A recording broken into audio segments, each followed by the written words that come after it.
Hey y'all.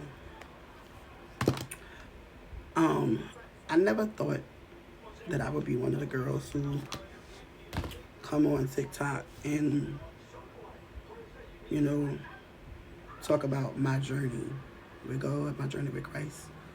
But sometimes when I read certain things, I get the urge and the feeling to share what I've read and to share my insight on what I've read. One second.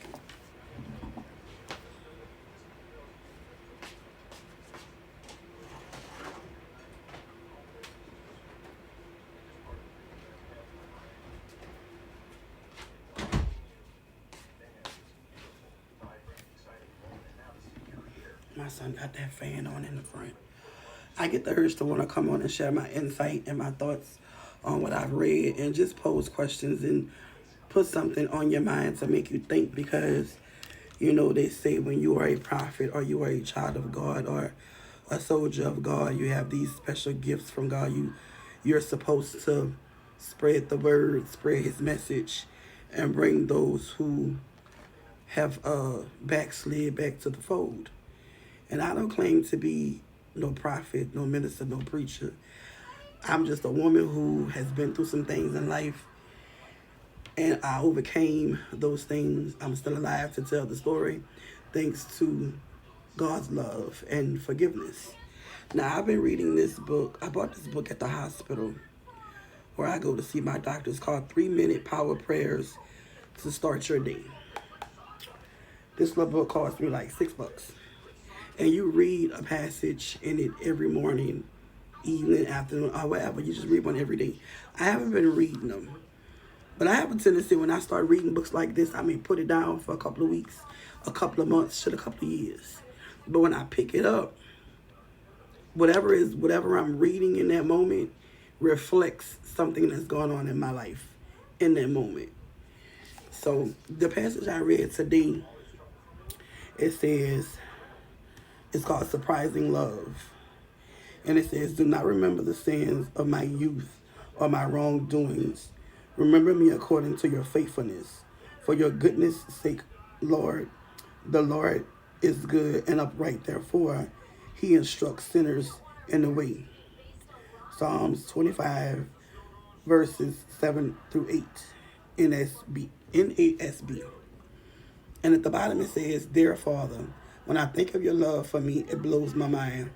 I'm undeserving. I made many mistakes, and I've broken many of your laws.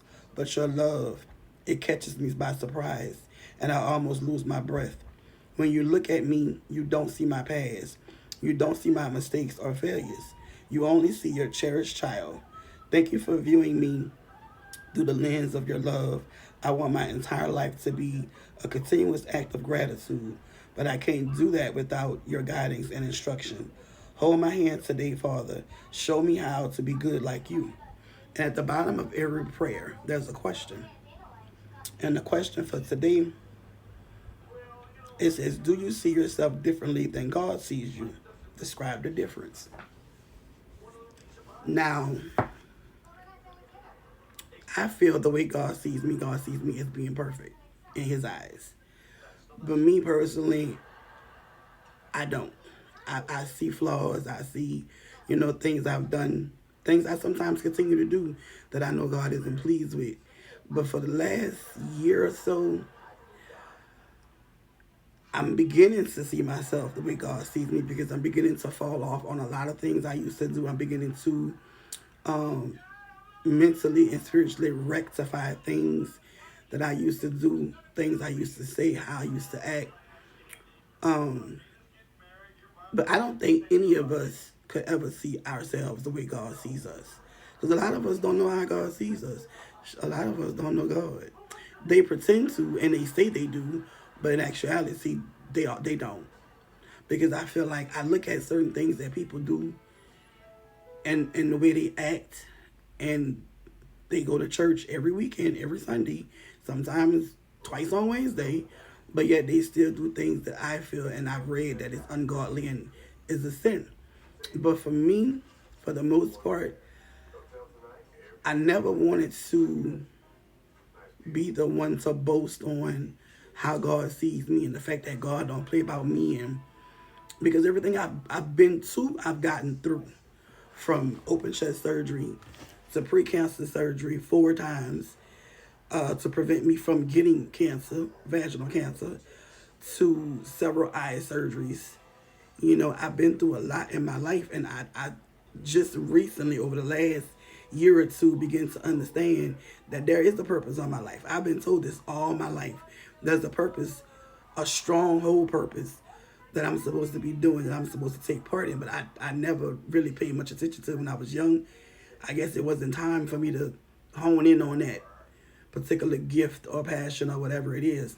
But now that I'm older and I have more understanding, I've been through a few more things, I've overcame more things, I'm beginning to see.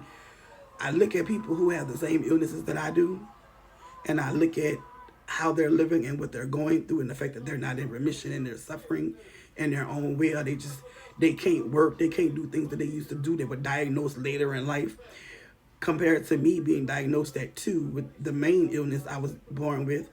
Some people are diagnosed in their late 30s, some are in their 40s. My lip.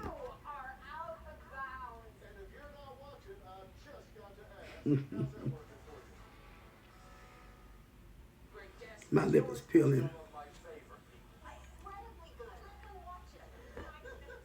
And I still hate that. I've been putting Carmex on my lips because I had a sore. Because I've been peeling them. When my nerves get bad, I peel my lips. When I'm anxious and my anxiety kicks in for unknown reasons, I peel my lips. And sometimes they get raw. But I've been using Carmex, so it's been healing, but it's still peeling. But I just look at certain things, and I also had to stop doing that. And I wouldn't say I was comparing, but in a sense it is comparison, because I found myself questioning myself, and sometimes questioning God, like what was it about me that made me so special in your eyes that you fixed my mama's mental to immediately take me to doctors to do this, that, and the third. So 1, get me diagnosed. 2, get me signed up with the proper endocrinologists and neurology doctors. So 3, get me set up with sufficient income so when I was up in age, I could take care of myself, because no one knew what my life would be like once I hit this age, once I hit 20, once I hit 30. You know, so I'm blessed and I'm thankful for that, but it still makes me wonder, well, it made me wonder, you know, why is this girl going through the same illness as me, and she is worse off than I am, and we have the same freaking illness. But you know, we grew up in a time, well, I grew up in a time where you wasn't supposed to question God. So that's what they said. But it's a difference in asking God questions and questioning God. You don't question God when somebody passes. It was their time. Regardless of how they went, it was their time.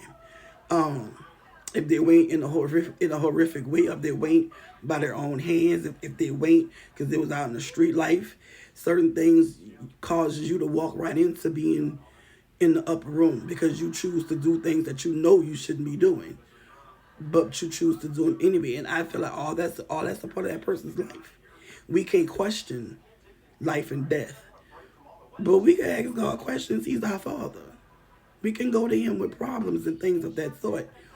But all in all, I do see myself different than what God sees me. I feel like God is putting things on me that I'm not ready to embark or walk into. But I feel like if I don't do it, He gonna keep fussing at me. Cause you know, I saw a video.